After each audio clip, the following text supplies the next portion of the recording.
Did you know a man built one of history's greatest empires through pure betrayal and then died the exact same way? Francisco Pizarro conquered the Inca Empire with fewer than 200 soldiers. He captured the Emperor Atahualpa, collected a ransom so large it filled an entire room with gold and silver, then executed him anyway. He used the same playbook on his own partner. Diego de Almagro helped him conquer Peru. When the riches came, Pizarro had him strangled.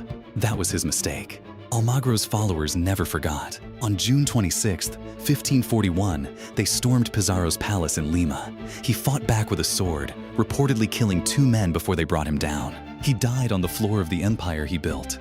And Spain's response? They sent a replacement governor, filed the paperwork, moved on. No mourning, no pause.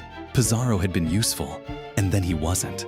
The same logic he used to discard everyone around him was the last thing he ever felt.